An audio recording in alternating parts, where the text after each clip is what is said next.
Fox News host Maria Bartiromo is back with more tariff skepticism. And she wants to know, why are we doing this? She frames it as, people are writing to me. Why are you doing this? But Scott Bessent struggles to give a coherent answer as to why are you doing this? Take a look at this. People, business leaders are saying to me, why are we doing this? Everyone was very excited about President Trump's agenda, deregulation, tapping into energy, tax cuts. And now, boom, with these tariffs, everything has changed. Why are we doing this? Well, Maria, I think it's, as you said in the last segment, it's all of the above. President Trump was elected with a mandate. He's closed the border, so check on that.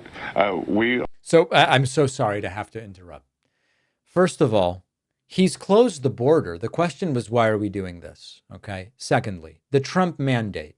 Trump got less than 50% of the vote in the November of 2024 election. Now, we can argue about hyperpartisanship making it difficult to really win any election by that much.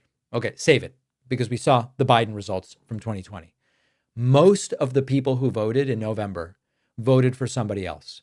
Very difficult to argue that you have a mandate when that's the case. And this doesn't get any better. Are the doing the very large deportation of people, criminals and people who have overstayed their visits, their periods. So we're in the They've overstayed their periods. Poor people. midst of that. And now President Trump is tackling the trade agenda. And this isn't done in isolation. Oh, my goodness. The look on Maria Bartiromo's face right here when Bessent can't explain a damn thing about why are we doing this tells you just about everything you need to know. What is he even saying? What is the argument that he's trying to make? He's fixed everything, so now they're doing this. The question is, why this policy at all? Not why this now after doing the border. And it just doesn't make any sense. And the critical part here is that you essentially have two categories of people that are defending this. Number one, those who have calculated that they will personally benefit. And it seems like that group is pretty small, to be perfectly frank. And secondly, people who are trading in the most important currency to Trump that there is. That currency is called loyalty. And to those trading in loyalty, you can see on their faces, they don't think that this is going to work. The real reason Bessent is fumbling this answer is there is no sensible economic explanation as to why this is happening.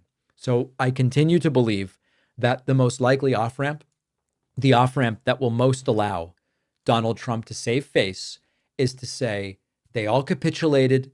They all came to me with tears in their eyes, begging me to get rid of the tariffs, and we made a deal. Okay, right? And then he will attempt to save face that way and try to save the economy. That's the most likely outcome in my mind. Not the only, but I think the most likely. Let me know what you think. Remember that my book, The Echo Machine, is available everywhere books are sold. If you've already bought it, remember to leave a review on Amazon, Barnes & Noble, or Goodreads. We'll take a very quick break and be back right after this.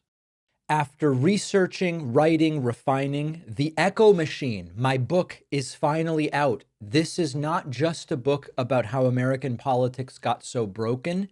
It's also about what's happening right now and what we can still do to stop things from getting worse. Trump's been back in power.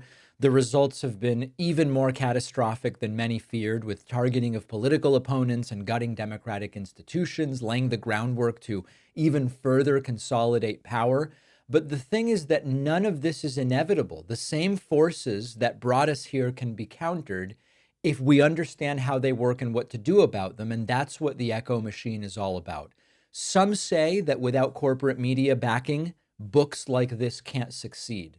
I think we can prove them wrong. You can get the Echo Machine right now at davidpakman.com/echo on Amazon, Barnes & Noble, Audible, Kindle, or by calling any local bookstore and asking them to order it. This book is more important than ever. If you care about what happens next, and I do, check out the Echo Machine today at davidpakman.com/echo.